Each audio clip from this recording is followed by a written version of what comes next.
Ética, la acción y el discurso. El 7 de enero de 2012, Vicente del Bosque recibió el Balón de Oro de la FIFA como mejor entrenador del año, un premio merecido y dignificado por un discurso que reparó en lo que nadie repara. Dejó una pequeña reflexión, dijo del Bosque. Todos los que estamos en el fútbol y sentimos fascinación por él queremos ganar, pero estamos obligados a defender el fútbol, cuidarlo, mimarlo, trasladar la mejor ética y conducta personal. Bien dicho, la defensa de nuestro equipo, por muy apasionada que sea, no autoriza a poner en peligro la decencia del fútbol. La pelota no se mancha, dijo Diego Maradona el día que se despidió del fútbol en calidad de jugador. Quizá la primera lección que debería recibir un directivo de fútbol debería ser la siguiente. El fútbol es más importante que mi equipo. De seguirse esta regla, el largo plazo está asegurado.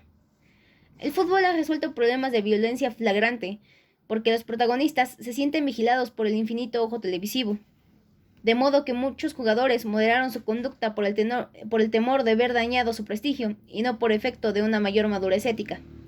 Porque con el tiempo, jugadores, periodistas y hasta aficionados nos hemos vuelto más laxos a la hora de aceptar las simulaciones de penaltis, los descarados agarrones en el área, la deslealtad contenida en la petición de tarjeta a un colega o las faltas tácticas que, en el colmo del cinismo, hemos acordado en llamar faltas inteligentes. Por no hablar de los casos de dopaje, de partidos cuyos resultados se decide en despachos o de jugadores implicados en casos de apuestas. Otra vez el fútbol juego que forma parte de otra realidad, como perfecto simulador de la realidad y pura y dura. Se trata de denunciar, de poner en evidencia, de ser serios, de no permitir la impunidad. No soy inocente, la mano de Dios, bautismo que le puso aún más ingenio a la colosal picardía de Maradona. Frente a Inglaterra en el Mundo de México, 1986.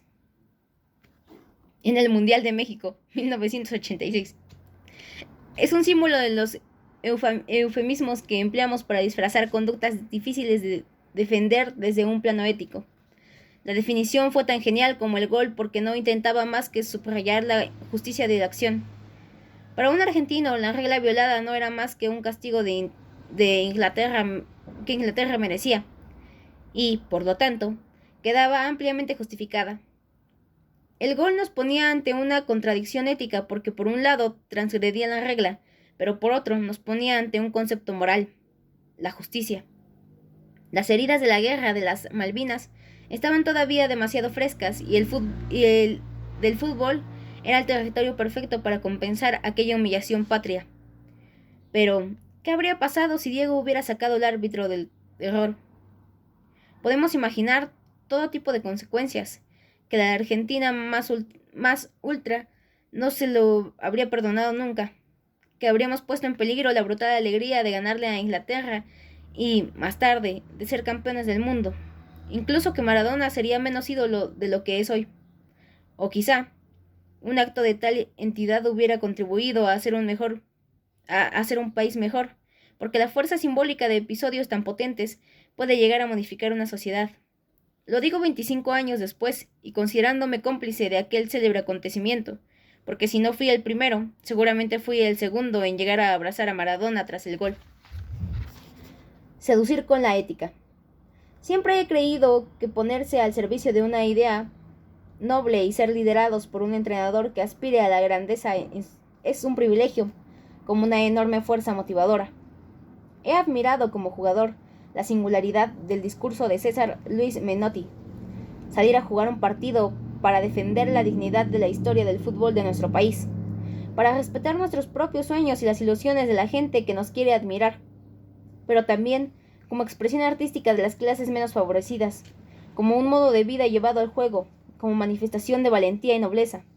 Cada una de esas frases exalta el orgullo, el aprecio por las cosas bien hechas, la dignidad representatividad, la digna representatividad. ¿Cómo no se va a sentir compromiso cuando defendemos valores que nos dignifican como seres humanos? Sin grandeza en el discurso, es más difícil alcanzar la grandeza de conducta y hasta la grandeza en el juego. El fútbol es un juego infinito en el que cabe toda la complejidad humana. desde los grandes valores hasta las más pequeñas miserias. ¿Qué entrenadores que son auténticos maestros de vida ayuden a iluminar la parte más noble del juego? Servirá para mejorar, primero, a los hombres que juegan, después al juego mismo y finalmente a aquellos a los que arrastra la pasión por el fútbol. Tengo a Marcelo Bielsa por un héroe de este particular apartado.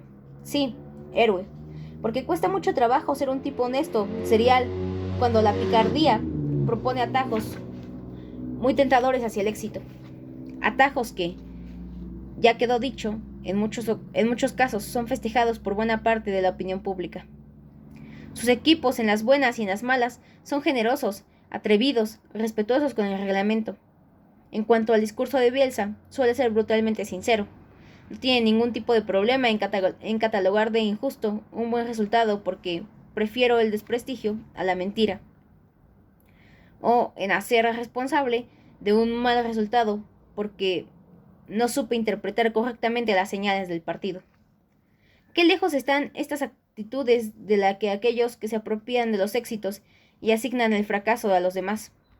Cuando hablamos de Bielsa, lo hacemos de un hombre que, después de haber zarandeado a un trabajador al que acusó de falta de profesionalidad, convocó una rueda de prensa para reconocer que se había comportado como un salvaje, y tras pedir públicamente perdón, se dirigió a la Ertzaintza, la policía autonómica del País Vasco, para autodenunciarse. Los agentes todavía no salen de su asombro. Ya dije que existen muchas maneras de seducir, pero seducir con la ética es la más difícil y valiosa, aunque a veces, como pueden apreciar, resulte algo extravagante. Son las grandes ocasiones las que marcan las pautas de la auténtica personalidad de un conductor. Pep Guardiola se hizo cargo del primer equipo del Barça, contando con una experiencia mínima, la de haber sido entrenador durante un año en el Barça B de tercera división. Debutó en la liga con una derrota frente a un rival modesto, el Numancia. En su segundo partido empató en el Camp Nou contra el Racing de Santander. En las dos ocasiones había apostado por un juego ofensivo, en todo caso atacando más de lo que estábamos acostumbrados a ver. Pero en situaciones así, la falta de antecedentes crea un clima de nerviosismo, en eso que el barcelonismo conoce como el entorno. El periodismo empezó a hablar de exceso de juventud, de falta de experiencia, y hasta hubo quien llegó a decir que el Barça había cometido un error histórico contratando de entrenador a quien solo tenía grandes antecedentes como jugador. Es imprescindible, es lo que hubiera concluido cualquier escuela de negocios que se precie. En el tercer partido del campeonato de liga, Guardiola y su Barça se lo jugaban todo contra el Sporting de Gijón, y Pep dobló la apuesta.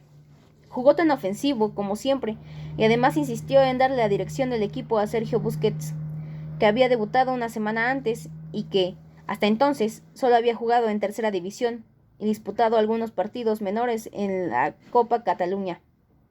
Frente al Sporting, el equipo marcó 6 goles y el Barça encontró una senda triunfal, que no abandonaría en toda la temporada. Pero Guardiola ganó algo más ante sus jugadores: credibilidad.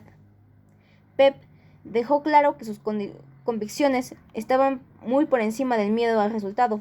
Demostró valentía, un valor indiscutible que llevó como bandera en los siguientes 4 años. Si el entrenador es valiente y tiene autoridad moral sobre el equipo, el grupo entero será valiente. Guardiola dio pruebas constantes de coraje táctico durante su brillante periodo en el Barça, pero marcó la pauta aquel día en Chillón. Desde entonces, no hay duda acerca de las convicciones de Pep. Incluso cruzaron el océano. Su última visita a Buenos Aires terminó en una cena con César Luis Menotti. Guardiola se mostró cauto con respecto a su futuro, porque el Bayern Múnich, su próximo equipo, le estaba ganando todo. Menotti lo tranquilizó. Tranquilo, Pep, que cuando abras la puerta del vestuario y digas «Buenos días», todos los jugadores ya sabrán a qué tienen que jugar. Exacto, El que se gana la credibilidad ahorra palabras. Excelencia y mediocridad siempre chocan. Fueron muchos quienes atacaron a Guardiola, desmereciendo sus 14 títulos con el FCA. Con el FC Barcelona y afeando su exquisito comportamiento, por la sencilla razón de que en el fútbol hay trincheras con distintos colores. No olvidemos que se trata de un juego sectario y de que en el éxito a gran escala es difícil de perdonar. ¿Cómo no encontraron ninguna acusación concreta que hacerle? Porque en sus comparecencias públicas se equivocó muy poco. Decidieron que era un hipócrita que no manifestaba lo que de verdad sentía. De modo que no tenía salvación. Si no era por obra, era por pensamiento. Pero siempre culpable. Hay otra forma de verlo. Por supuesto que no habrá dicho en público aquello que pensaba en privado. Lejos de ser censurable, es precisamente esa contención lo que debe resultar admirable. A sus críticos no se les ocurrió pensar que lo hacía por sentido de la responsabilidad y para no dañar. Desde su cargo, la imagen institucional, en el fútbol existen el juego y el debate sobre el juego. En un medio de tan alta emotividad, lo segundo, en ocasiones, es tan o más importante que lo primero. Octavio Paz lo decía. No se sabe qué se corrompe primero, si la realidad o las palabras. En todo caso, conviene estar precavido porque en los dos campos juegan la ética y la responsabilidad. Es obvio que no solo los protagonistas marcan pautas de conducta, también los medios de comunicación tienen una obligación sustancial en la toma de posición de la opinión pública. Hay periodistas que cuentan el deporte de un modo superficial, entreteniéndose en lo aparente, empatándose en lo polémico, recogiendo el fútbol solo aquello que hace ruido y que el siglo XIX conocía como bajas pasiones. Y existen aquellos que observan la profundidad de la tendencia, que descubren la metáfora de la vida que destila todo deporte y resalta la dimensión moral del juego. Son los que utilizan el deporte para hablarnos de las grandezas y las miserias humanas. No hay comparación posible entre unos y otros, son dos mundos distintos. También los líderes merecen esa diferenciación. Algunos están hechos para hacer ruido y otros para hacer historia. La pregunta es, ¿qué buscamos, si no la perfección, en el intento de mejorar permanente al que está obligado todo profesional? Hay mucho escrito sobre el tema, pero coincido con Robert L. Simon, filósofo del deporte y escritor, cuando dice que hay que considerar los deportes competitivos como una búsqueda de la excelencia a través del reto. Lograrlo es muy difícil, pero intentarlo debe ser obligatorio. Luis Aragonés y Vicente del Bosque lo hicieron con grandes recursos humanos en la selección española.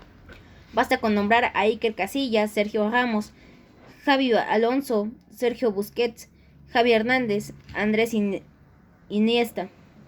Otros entrenadores lo intentan día a día con más limitaciones y son igual de admirables. Sobran los ejemplos y, habiendo muchos, no los nombro por miedo a cometer olvidos. Siempre que se haga desde la honestidad, la responsabilidad y la valentía. La admiración hacia estos profesionales tendrá una base moral, esto es, tendrá una base duradera. Ideas clave. La credibilidad es una condición personal que cuesta mucho conseguir y poco perder. Lo que ayuda a constituir eso que llamamos autoridad moral es tener una pasión humanitaria que nos permita entender que, antes que con profesionales, tratamos con personas dignas de respeto y que merecen un trato honesto. Un líder justo le da a cada cual lo que le corresponde, creando las condiciones adecuadas para que el mérito sea premiado y el demérito castigado. Todos aspiramos a ganar, pero es esencial que los recursos que utilicemos sean nobles para que los valores de referencia se mantengan siempre como sostentes de la cultura corporativa. Pero los líderes no solo son responsables de sus actos, sino también del debate que los pone en contexto. La gente reclama cada vez con firmeza conductas y discursos transparentes. Por esa razón, la versión de los hechos, lo que hoy conocemos como el relato, se convierte en algo tan relevante como los mismos actos. No olvidemos que ha sido la codicia lo que ha devastado al estado del bienestar. La ambición enfermiza de unos pocos la tienen que pagar millones de personas. Razón suficiente para entender la ética, no solo como el arma de seducción más poderosa y noble del buen líder, sino como el primer imperativo de estos tiempos turbulentos.